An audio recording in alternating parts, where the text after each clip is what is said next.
सांप्रदायिकता हिंदुस्तान की राजनीति का सबसे बड़ा साम्राज्यवाद के माने एक मुल्क दूसरे को गुलाम। सांप्रदायिकता एक तो आदमी के दिमाग को और आदमी की आत्मा को मारती है। जनता विरोधी जो नीतियां हैं उनको जनता के बीच में कैसे पहुंचाए। बात कही भैया आपने, गजब की बात कही।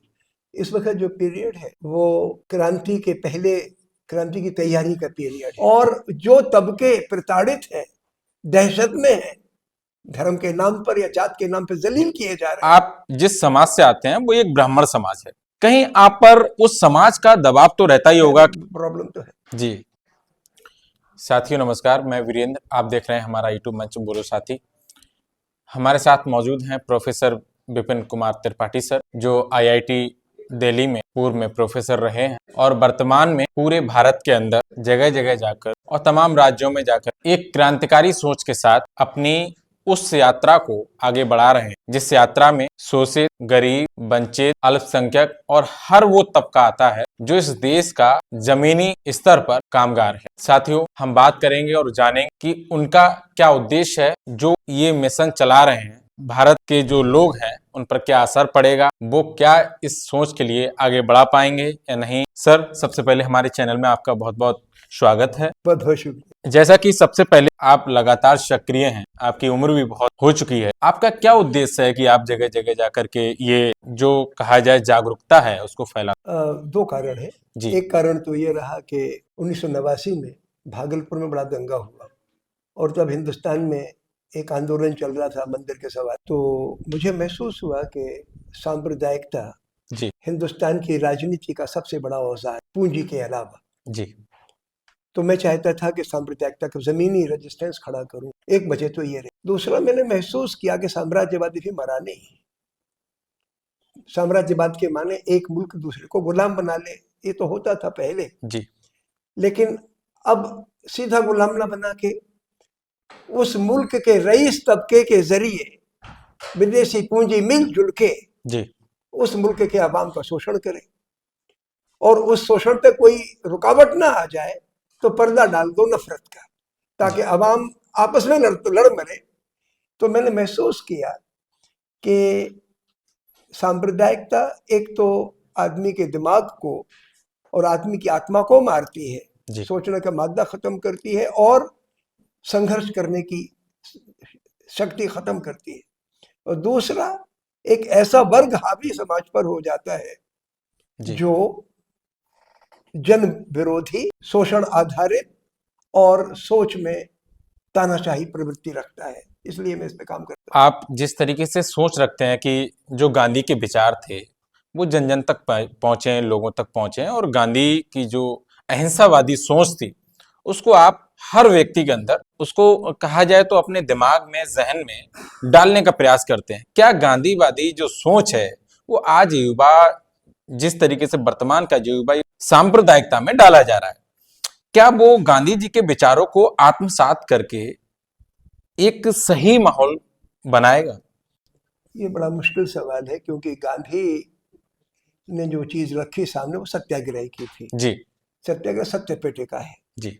और ये कहता है कि सबसे पहले आंख खोल के आप सच्चाई को देखो।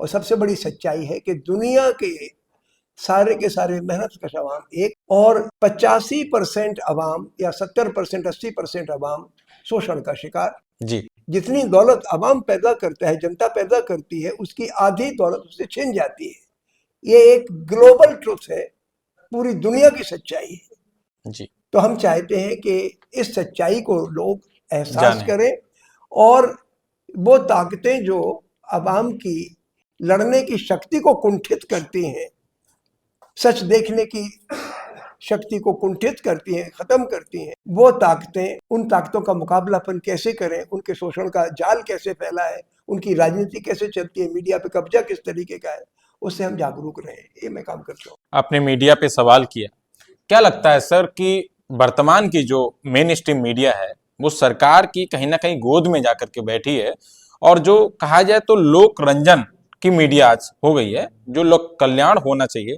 लोक कल्याण की मीडिया होती थी, लेकिन आज वो लोक रंजन हो गया, एक कहा जाए तो एक मनोरंजन हो गया। वो किसान की बात नहीं उठाती, छात्रों की बात नहीं उठाती। ऐसा क्या देखते हैं, क्या आने वाले समय में ये बदलाव हो पाएगा या नहीं? थोड़ा सा मैं इसमें बात ये जोड़ता हूँ जी कि मीडिया सरकार मुखी तो है, वो सेकेंडरी। प्राइमरीली हमारी सरकार ही कॉरपोरेट मुखी है, तो मीडिया कॉरपोरेट मुखी है, कॉरपोरेट के इंटरेस्ट को सर्व करने के लिए काम करता है। जी सरकार तो नौकर है मीडिया कॉरपोरेट सेक्टर की, जी और मीडिया भी वही काम कर रहा है। तो मीडिया का ये रुझान बदलने के लिए जरूरी है कि मीडिया को कॉरपोरेट के चंगुल से आजाद किया जाए। जिस वक्त मीडिया कॉरपोरेट के चंगुल से आजाद होगा, तो वो जो पत्रकार, आज भी मुल्क में पत्रकार हैं जी जो सच्ची बात सर, करते कई हैं, पत्रकार तो जेलों में बंद हैं। पत्रकार जेलों में बंद हैं, सच्ची घटना को कवर करने जाते हैं उनको बंद कर दिया जाता है, सालों बंद किया जाता है। जी और लेकिन फिर भी कई पत्रकार सोशल मीडिया के जरिए अपनी सच्ची बात कर रहे हैं। अभी आपने सर देखा जिस तरीके से ट्विटर, भारत सरकार ट्विटर के लिए एक लेटर लिखती है कि कुछ जो अकाउंट्स हैं उनके लिए ब्लॉक किया जाए। मतलब कहा जाए कि एक तरह की आजादी को नेस्तनाबूद उसको खत्म किया जा रहा है।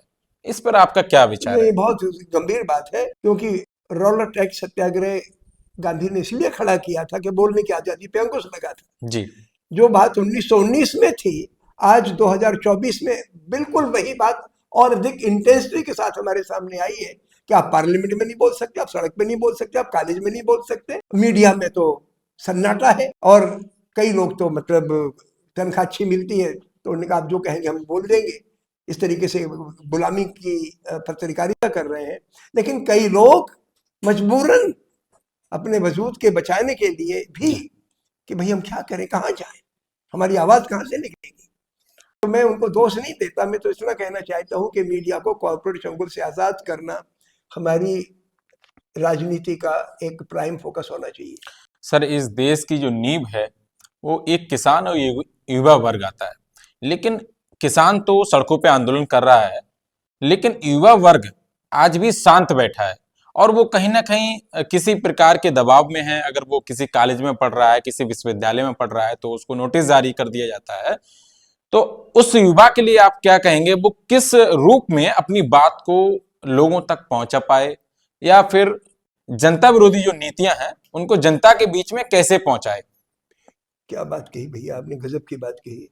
इस वक्त जो पीरियड है वो क्रांति के पहले, क्रांति की तैयारी का पीरियड है। जी मैं चाहता हूँ कि हमारे छात्र जो संवेदनशील और विचारशील हैं, जी वो विद्यार्थियों की समस्या, किसानों की समस्या, यानी आवाम की जनरल समस्याओं जी के प्रति जी जागरूक हो जाएं और अपने आप को संगठित कर लें।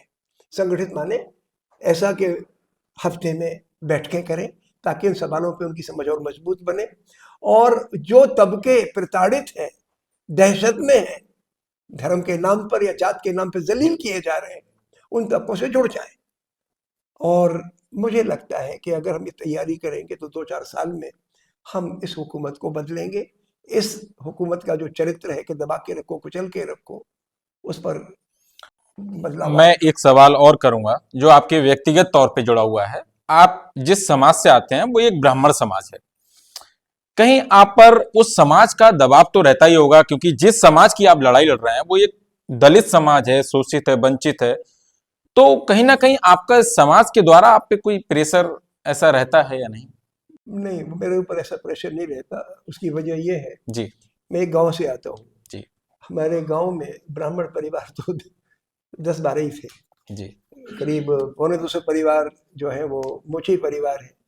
हमारे गांव में आदिवासी परिवार ज़्यादा है, जी तो कोई संगठित नहीं है इस तरीके का। जी तो इसलिए मेरे ऊपर तो कोई प्रेशर वगैरह नहीं आया। फिर मैं गांव से मतलब जुड़ा तो अभी भी हूँ, जाता रहता हूँ। लेकिन मैं चूंकि नौकरी दिल्ली में करता था या बीच में अमेरिका गया था तो वहाँ रहता था, तो ऐसा कोई प्रेशर नहीं आया। लेकिन ये मैं जानता हूँ कि मेरे आधे रिश्तेदार मेरी इन बातों को से अपने आप को दूर रखते दूर रखते हैं। हैं। वो प्रॉब्लम तो है, जी तो प्रेशर नहीं है, लेकिन हाँ एलूफनेस हो जाती है।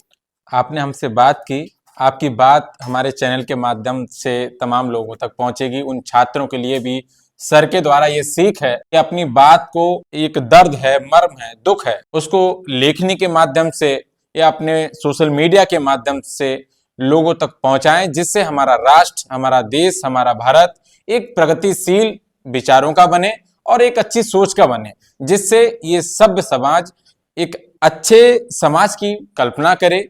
आज जिस तरीके से सांप्रदायिकता को बढ़ावा दिया जा रहा है, तो कहीं ना कहीं आने वाला वक्त हम जैसे, आप जैसे लोगों के द्वारा ये सभ्य समाज भी बनेगा।